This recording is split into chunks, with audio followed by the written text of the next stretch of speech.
Hello everyone, I am doctor Avdhesh Sharma from aspire relation classes. और हम यहाँ पे आपका जो बायोलॉजी का सेकंड चैप्टर लेके प्रेजेंट हैं आपके सामने। और इस चैप्टर में हम लोग क्या पढ़ने वाले हैं, कैसे डिस्कस करने वाले हैं, वो सारी चीज़ें हम आपको बताएंगे।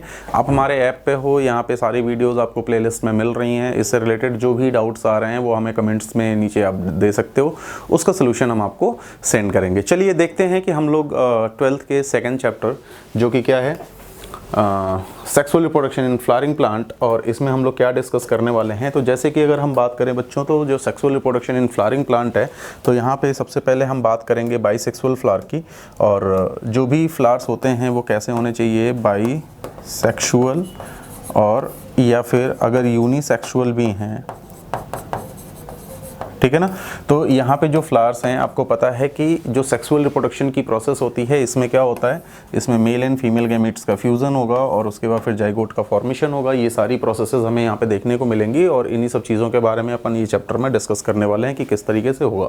अब देखिए, जैसे यहाँ पे एक बाईसेक्सुअल फ्लावर दिया हुआ है, जिसमें कह सकते हैं कि इसमें फीमेल पार्ट भी है जो कि क्या है, स्टिग्मा, और पूरा इसको हम क्या बोलते हैं, पिस्टिल बोलते हैं, पिस्टिल, कार्पेल, जो भी आप अपनी लैंग्वेज में बोलते होगे।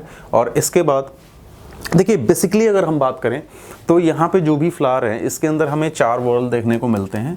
और इन 4 वॉर्ल में अगर हम देखें तो 2 वॉर्ल एसेसरी वॉर्ल होते हैं, एसेसरी वॉर्ल, और 2 वॉर्ल कैसे होते हैं, एसेंशियल, ठीक है ना। एसेसरी वॉर्ल में जो रिप्रोडक्टिव पार्ट्स हैं, लाइक अगर हम बात करें तो स्टेमन और पिस्टिल, ठीक है। और एसेंशियल वॉर्ल में क्या आ जाता है, कैलिक्स एंड कोरोला। तो इन सारी चीज़ों के बारे में बात करने वाले हैं कि किस तरीके से आपके एग्जाम में क्वेश्चंस बनते हैं, नीट में कैसे क्वेश्चंस बनते हैं। अगर मैं ये क्वेश्चन की अगर मैं वेटेज आपको बताऊं, तो ये मान के चलो कि बहुत इंपॉर्टेंट चैप्टर है। नीट में गिरी से गिरी हालत में 3 से 4 क्वेश्चंस यहाँ से बनने वाले हैं, ठीक है ना। 3 से 4 क्वेश्चंस बनेंगे, बहुत इंपॉर्टेंट चैप्टर हो जाता है इन पॉइंट ऑफ व्यू अगर नीट के हिसाब से देखें। सेकंड चीज़ ये है कि अगर आपके बोर्ड के हिसाब से अगर आप देख रहे हो, तो बोर्ड्स में हर साल इस पे microsporogenesis, mega sporogenesis, double fertilisation, triple fusion, इन सब पे क्वेश्चंस बनते हैं। और ये सारे इंपॉर्टेंट चैप्टर्स हैं, तो इसको आप बहुत ध्यान से देखिए। इसकी जितनी भी वीडियोज़ है, मैं आपको सजेस्ट करूँगा कि एक भी वीडियो स्किप मत करना। जितना भी प्लेलिस्ट में वीडियो है, सारी वीडियोज़ देखो, साथ में पेन पेपर लेके बैठो, नोट्स बनाओ और उसके रिलेटेड पढ़ाई करो। तो यहाँ पे सबसे पहली बात आती है कि जब sexual reproduction in flowering plant की बात आती है, तो जो मेन स्ट्रक्चर होता है दैट इज द फ्लावर। और flower is a fascinating structure, ठीक है ना। क्यों होता है, ये सारी चीज़ें अपन मेन जो चैप्टर का वीडियो है उसमें डिस्कस करेंगे। अब जैसे कि अगर हम बात करें कि रिप्रोडक्शन की, जो सेक्सुअल रिप्रोडक्शन की जो प्रोसेसेस है, इसमें जो सबसे इंपॉर्टेंट स्टेप होता है that is the fertilization. Clear है। फर्टिलाइजेशन की प्रोसेस एक बहुत इंपॉर्टेंट प्रोसेस होती है, जहां पे मेल एंड फीमेल गैमेट्स का फ्यूजन होके क्या बनता है, जाइगोट। क्लियर है बच्चों। अब देखिए, ये जो प्रोसेस है, इसके लिए अगर हम देखें तो इसके पहले के जितने भी इवेंट्स होते हैं उनको हम क्या बोलते हैं, pre fertilization event, pre fertilization events. और इन इवेंट्स में अगर हम बोलें तो इसमें होता है गैमेटोजेनेसिस। गैमेटोजेनेसिस में अगर हम बात करें, मेल के अंदर माइक्रोस्पोरोजेनेसिस और फीमेल के अंदर megasporogenesis, and after that transfer of gamete, transfer of gametes, and this process is known as the pollination. Clear, ठीक है।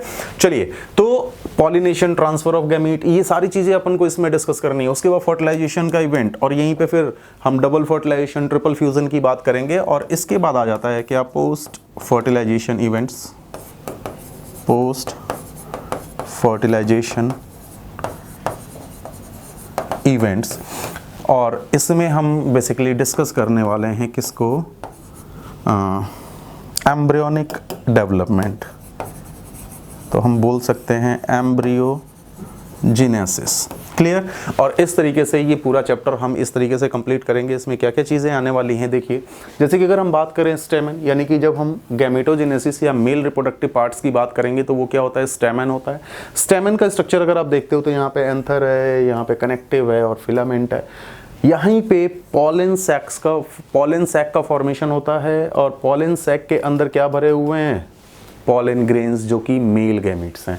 तो यहाँ पे आप देख सकते हो कि बहुत सारे छोटे छोटे पॉलन ग्रेन्स भरे हुए हैं और ये फिर यहाँ से रिलीज होंगे। तो हम यहाँ पे इसके पूरे फॉर्मेशन की स्टोरी और इसके साथ साथ अगर हम देखें तो यहाँ पे माइक्रोस्पोरोजेनेसिस की पूरी प्रोसेस डिस्कस करने वाले हैं। माइक्रोस्पोरेंजियम के बारे में बात करेंगे, पॉलन ग्रेन्स के बारे में बात करेंगे और कैसे कैसे यहाँ पे माइक्रोस्पोरोजेनेसिस हो रही है। यहाँ पे टैप एटम के कितने वो जो एंथर वॉल्स हैं उसके बारे में डिस्कस करेंगे। यहाँ पे 4 एंथर वॉल हैं जिसके बारे में एपिथेलियम, उसके बाद फिर एंडोथीसियम, फिर मिडिल लेयर, फिर टैपेटल लेयर, इन सारे लेयर्स के बारे में बहुत सारा डिस्कशन करने वाले हैं। नीट में एक क्वेश्चन यहाँ से ऑलमोस्ट बनता ही बनता है, ये चीज़ को थोड़ा सा ध्यान रखिएगा। इसके बाद अगर हम जैसे फीमेल पार्ट की बात करें तो यहाँ पे फीमेल रिप्रोडक्टिव पार्ट जो होता है वो पिस्टल होता है, जिसके बारे में काफ़ी कुछ दिया हुआ है और ये चैप्टर में हम लोग इसके बारे में बहुत कुछ डिस्कशन करने वाले हैं। फिर मेगा स्पोरोजेनेसिस की प्रोसेस, मेगा स्पोरोजेनेसिस की प्रोसेस कहाँ पे हो रहा है तो ओवरी के अंदर हो रहा है, जिसके अंदर अगर हम बात करें तो वहाँ पे ओव्यूल का फॉर्मेशन होता है और ये ओव्यूल के अंदर क्या होता है, एम्ब्रियो सैक होता है, जिसके अंदर क्या होता है, एग सेल प्रेजेंट होता है, जहाँ पे मेनली फर्टिलाइजेशन की प्रोसेस होने वाली है। तो यहाँ पे हम एम्ब्रियो सैक का डिस्कशन करेंगे कि एम्ब्रियो सैक में कितने स्ट्रक्चर्स होते हैं, 7 सेल्ड 8 न्यूक्लिएटेड स्ट्रक्चर होता है, क्यों होता है, कैसे बनता है, कौन से एंटीपोडल्स हैं, कौन से पोलर न्यूक्लियाई हैं, कौन से सिनर्जिड्स हैं, क्या एग अपरेटस है, ये सारी चीज़ों के बारे में डिस्कशन करने वाले हैं बहुत डिटेल में इस चैप्टर के अंदर। तो कोई भी चैप्टर आप, कोई भी लेक्चर आप स्किप नहीं कर सकते हो इसका। क्लियर है? चलिए, इसके बाद हमने बात करी थी कि जैसे जो ट्रांसफर ऑफ गैमीट होता है that process is known as the pollination. इसमें जैसे कि हम बोलेंगे कि transfer of pollen grain from anther to stigma, ठीक है ना। और अब जब एंथर टू स्टिग्मा अगर ये ट्रांसफर हो सकता है तो सेम फ्लावर पे भी हो सकता है, डिफरेंट फ्लावर पे भी हो सकता है, एक ही प्लांट के डिफरेंट फ्लावर पे हो सकता है। तो कौन सी प्रोसेस क्या है, क्या ऑटोगैमी है, क्या एलोगैमी है, क्या जीनोगैमी है, क्या जिटनोगैमी है, ये सारी चीजें हम लोग इसमें पॉलिनेशन में डिस्कस करेंगे।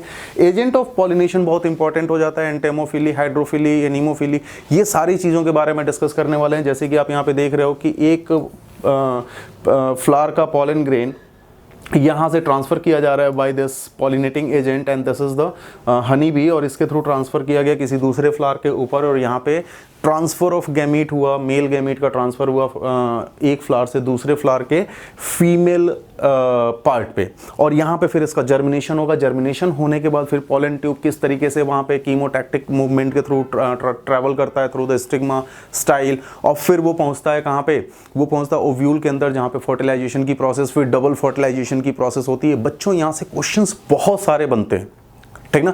अब इन सारी चीज़ों में जैसे कि सेल्फ पॉलिनेशन, क्रॉस पॉलिनेशन किस तरीके से होता है, कैसे होता है, ये सारे बातें अपन इस चैप्टर में डिस्कस करने वाले हैं। इसके साथ साथ अगर हम बात करें कि अगर रेगुलर सेल्फ पॉलिनेशन होने लगे, रेगुलर सेल्फ फर्टिलाइजेशन होने लगे तो इन कह सकते हैं कि जो उसकी फर्टिलिटी होती है वो रिड्यूस होती है, या फिर कह सकते हैं कि जो प्रोडक्टिविटी है वो रिड्यूस होती है।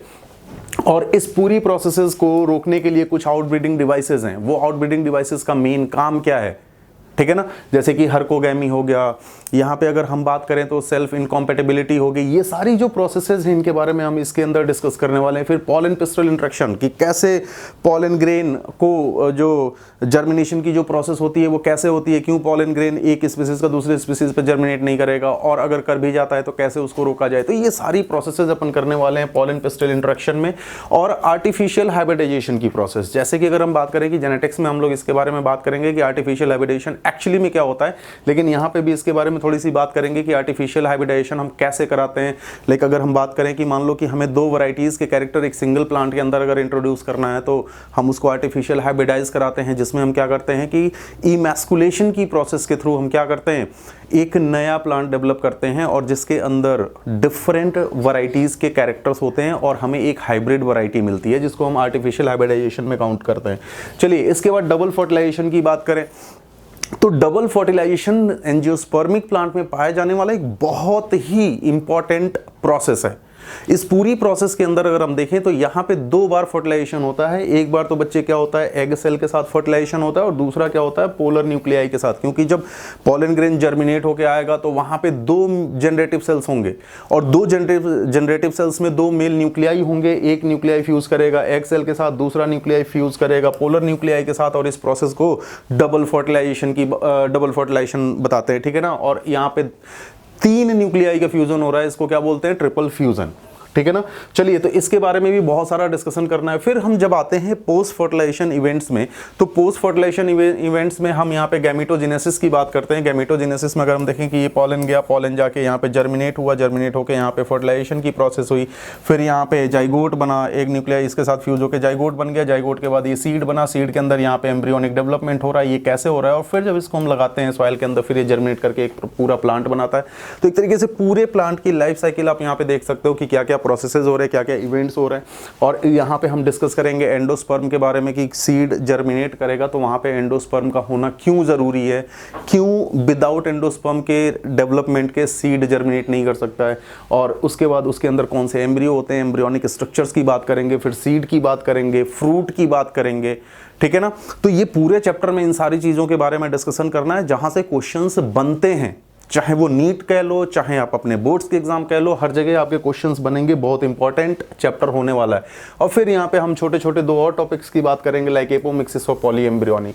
तो यहाँ पे अगर मान लो कि फर्टिलाइजेशन की प्रोसेस हो रही है और विदाउट फर्टिलाइजेशन अगर फ्रूट का फॉर्मेशन हो रहा है, विदाउट फर्टिलाइजेशन अगर फ्रूट का फॉर्मेशन होता है तो पार्थिनोकार्पी होता है, लेकिन अगर विदाउट फर्टिलाइजेशन अगर सीड का फॉर्मेशन हो जाए तो क्या हो जाएगा, एपोमिक्सिस हो जाएगा। विदाउट फर्टिलाइजेशन अगर किसी ऑर्गेनिज्म का फॉर्मेशन हो जाए तो क्या हो जाएगा, पार्थिनोजेनेसिस हो जाएगा। तो ये डिफरेंट प्रोसेसेस हैं जिसके बारे में डिस्कस करने वाले हैं। और उसके बाद अगर एक ही सीड के अंदर कई सारे एम्ब्रियो तो जिसको हम पॉली एम्ब्रियोनी कहते हैं, जो हमें सिट्रस और मैंगो ऐसे टाइप के प्लांट्स के अंदर देखने को मिलेगा। तो ये बहुत सारी चीज़ों पे डिस्कशन करने वाले हैं अपन। तो बच्चों में आपसे यही कहूँगा कि एक भी लेक्चर इसका मिस मत करिए, बहुत इंपॉर्टेंट है आपके एग्जामिनेशन पॉइंट ऑफ व्यू से, चाहे वो नीट का एग्जाम हो और फिर चाहे आपके 12th का एग्जाम हो। क्लियर है। चलिए, तो अब जब आप इसके प्लेलिस्ट में जाएंगे तो आपको सारे लेक्चर्स मिलने वाले हैं, सारे टॉपिक से रिलेटेड आपके डिटेल में लेक्चर्स मिलेंगे। और अगर कोई डाउट आता है तो आप नीचे हमें कमेंट्स में मेंशन करिए आप अपने डाउट्स, और उसके सॉल्यूशंस हम आपको भेजेंगे बाय द सेम पाथवे। और मिलते हैं फिर प्लेलिस्ट में नए लेक्चर के साथ। तब तक के लिए स्टे हैप्पी, थैंक यू।